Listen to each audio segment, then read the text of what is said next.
जम्मू कश्मीर के पहलगांव में मंगलवार को बड़ा आतंकी हमला हुआ और इस हमले में 26 यानी कि 27 लोगों की मौत हो चुकी है।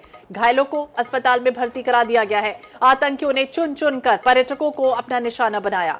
इस हमले से पूरे देश में आक्रोश है, झकझोर के रख दिया है इस घटना ने।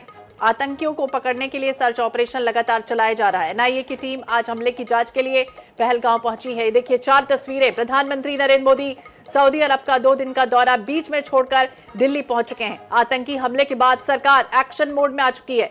दिल्ली लौटते ही प्रधानमंत्री मोदी ने एयरपोर्ट पर विदेश मंत्री जयशंकर और राष्ट्रीय सुरक्षा सलाहकार डोभाल के साथ बैठक की। इसके अलावा पीएम मोदी आज केंद्रीय कैबिनेट की सुरक्षा मामलों की अहम बैठक भी लेंगे। केंद्रीय गृह मंत्री अमित शाह ने श्रीनगर में सुरक्षा को लेकर अहम बैठक की। शाह आज पहलगांव भी जा सकते हैं। लोकसभा में नेता प्रतिपक्ष राहुल गांधी ने शाह से फोन पर बातचीत भी की। ज्यादा जानकारी के लिए बात करेंगे स्पर्श शर्मा हमारे सहयोगी हमारे साथ जुड़ गए। इस पर जिस तरह से घटना होती है देश पूरी तरह से स्तब्ध रह गया और एक बार हम कह सकते हैं जम्मू कश्मीर पीछे की तरफ पहुंच चुका है। जिस तरह से अचानक टूरिस्ट वहां पहुंचते हैं और ये आतंकी हमला होता है। अब प्रधानमंत्री जिस तरह से सऊदी अरब के दौरे पर थे, कल उन्होंने डिनर छोड़ दिया और इसके बाद अब दिल्ली पहुंच चुके हैं। किस तरह की अब मीटिंग होने वाली है, हाई लेवल मीटिंग, और इसमें क्या कुछ दिशा निर्देश दिए जा सकते हैं? देखिए बिल्कुल जम्मू कश्मीर में जिस तरीके से ये दर्दनाक हादसा देखने को मिला है, आतंकी हमला जो है देखने को मिला है, इसको लेकर अब जो भारत सरकार है वो पूरी तरीके से अलर्ट मोड पर देखने को मिलती हुई नजर आ रही है। लगातार बैठकों का जो दौर है वो देखने को मिलता हुआ नजर आ रहा है। आज सुबह ही हमने देखा कि प्रधानमंत्री अपना जो सऊदी दौरा है उसको कट शॉर्ट करके जो है भारत पहुंचते हैं और एयरपोर्ट पर ही जो है एक बड़ी बैठक करते हैं जिसमें विदेश मंत्री एस जयशंकर होते हैं, एनएसए अजीत डोभाल और विदेश सचिव जो है शामिल होते हैं और एक तरीके से ये तीनों ब्रीफिंग जो है प्रधानमंत्री को करते हैं कि किस तरीके की परिस्थिति फिलहाल जो है जो जम्मू कश्मीर है वहां पर बनी हुई है और जिस तरीके से सैलानियों पर इस तरीके का हमला होता हुआ जो है नजर आया है। और खासतौर पर जो वीडियो सर्कुलेट हो रही है जिसमें ये बता रहे हैं कि किस तरीके से नाम पूछकर हमला होता हुआ नजर आया, तो इसके पीछे किसकी साजिश है इसको पता करने के लिए लगातार जो भारत सरकार है वो जो है कोशिशें करती हुई नजर आ रही है। रिटेलिएट किस तरीके से भारत सरकार की तरफ से जो है किया जा सकता है और कड़े से कड़े जो है कदम किस तरीके से भारत सरकार उठाती हुई नजर आ सकती है आतंकवादियों के खिलाफ, इसी को लेकर लगातार बैठकों का दौर जो है देखने को मिलता हुआ नजर आ रहा है। सुबह 11 बजे कैबिनेट कमेटी ऑन सिक्योरिटी की बैठक जो है वो अब बताई जा रही है कि होती हुई जो है नजर आएगी। प्रधानमंत्री इस बैठक की अध्यक्षता करेंगे और कल देर रात से ही हम देख रहे हैं कि केंद्रीय गृह मंत्री अमित शाह जो है वो जम्मू कश्मीर दौरे पर जो है बने हुए हैं। लगातार वहां की जो सिक्योरिटी फोर्सेज है उनसे जो है बैठ के वो करते हुए जो है नजर आ रहे हैं। और आज जब ये कैबिनेट कमेटी ऑन सिक्योरिटी की बैठक होगी तो वहां पर कई बड़े निर्णय जो है लिए जा सकेंगे किस तरीके से जो आने वाले समय में सैलानियों के संदर्भ में निर्णय हो सकते हैं, क्योंकि जम्मू कश्मीर न केवल पर्यटन के लिहाज से अगर हम बात करते हैं, पर्यटन के लिहाज से कई सारी जो गतिविधियां हैं वो देखने को मिलती हुई नजर आती है। अमरनाथ यात्रा की बात करें आने वाले समय में या फिर वैष्णो देवी यात्रा की बात करें, वहां पर किस तरीके से जो सुचारू रूप से इंतजाम है वो किए जा सकते हैं। ऐसे तमाम जो इंतजाम है वो कैबिनेट कमेटी ऑन सिक्योरिटी देखती हुई जो है नजर आएगी। इसके साथ साथ तमाम बारीकियों को देखा जाएगा कि आखिरकार किस तरीके के इंटेल जो है इस हमले से पहले देखने को मिलते हुए नजर आए थे। अगर इंटेल मिले थे या नहीं मिले थे तो क्या किसी तरीके की चूक इस मामले में होती हुई जो है नजर आई है। सुरक्षा की दृष्टि से हम बात करें और फर्दर किस तरीके से जो रिटेलिएशन है वो जो है आर्म्ड फोर्सेस की तरफ से देखने को मिलता हुआ नजर आ सकता है। बहुत सारे सवाल उठेंगे क्योंकि जिस तरह से हमला होता है कश्मीर में, ये हमला होता है, क्या सोची समझी रणनीति थी, साजिश थी? और दूसरी तरफ अगर हम बात करें अमेरिकी उपराष्ट्रपति जेडी वेंस यहां पर पहुंचे, भारत में पहुंचे, दूसरी तरफ प्रधानमंत्री सऊदी अरब के दौरे पर है और इस बीच अचानक ये हमला होता है। क्या संदेश देने की कोशिश कर रहे थे आतंकी कि अभी जो मुद्दा कश्मीर का आप समझ रहे हैं कि वो शांत हो चुका है, वो अभी खत्म नहीं हुआ?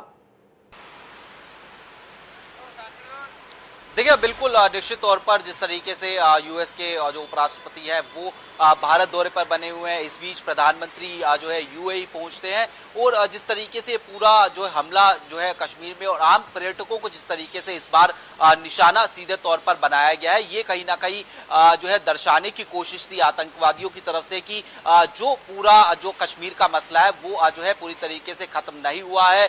बेशक सरकार किसी भी प्रकार के दावे करती हुई जो है नजर आए, लेकिन अभी भी जो आतंकी गतिविधियां हैं वो जो है देखने को मिलती हुई नजर आती है। अब इसके पीछे क्या बॉर्डर पार से आए आतंकवादी थे, इसको जांचने का काम जो है वो भारत सरकार की तरफ से किया जा रहा है। लेकिन अब जिस तरीके से घटनाक्रम देखने को मिलता हुआ नजर आया, क्योंकि एक हमला जो है कल होता हुआ नजर आया, हमने देखा किस तरीके से आम पर्यटकों को जो है निशाना बनाया गया और उसके बाद में उससे ध्यान हटाने के लिए आज हमने देखा कि बारामूला में उरी सेक्टर में भी जो आतंकवादी है उन्होंने घुसपैठ करने की कोशिश की। हालांकि वहां पर जो 2 आतंकवादी थे उनको जो हमारी सेना है उन्होंने मार भी गिराया है।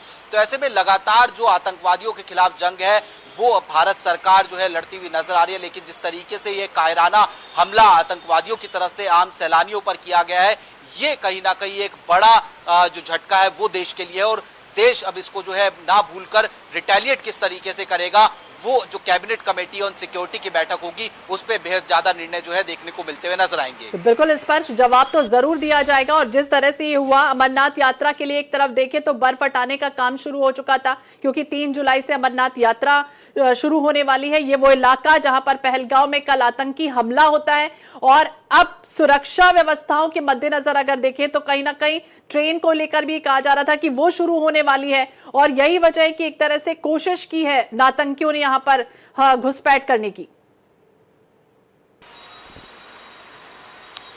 बिल्कुल निश्चित तौर पर आतंकवादियों की तरफ से ये जो हमला है वो कायराना हमला है, दुखद है।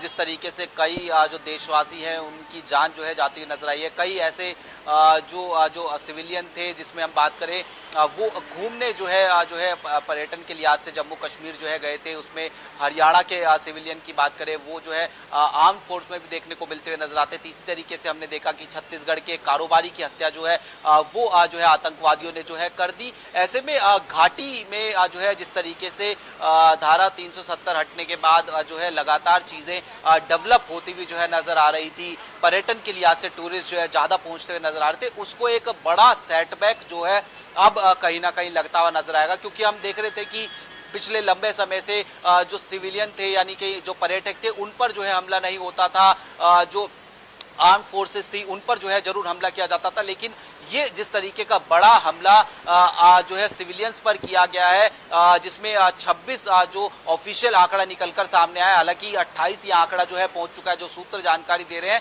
ये बड़ा सेटबैक जो है जम्मू कश्मीर के लिहाज से, जो पर्यटन के लिहाज से हम बात की जाए तो देखने को मिलता नजर आएगा। अब कोई भी टूरिस्ट होगा वो एक बार जाने से पहले जो है घबराएगा। लेकिन इन तमाम चीजों को नियंत्रित करने के लिए सरकार किस तरीके से कदम उठाएगी, ये जो है काफी महत्वपूर्ण रहेगा। तो बिल्कुल सरकार क्या कदम उठाती है और जवाब तो जरूर दिया जाएगा, बदला तो जरूर लिया जाएगा जिस तरह से इन लोगों की मौत हुई है। बहुत बहुत शुक्रिया इस पर जानकारी के लिए, बातचीत करने के लिए। पर्यटकों पर गोलीबारी कल कर दी गई।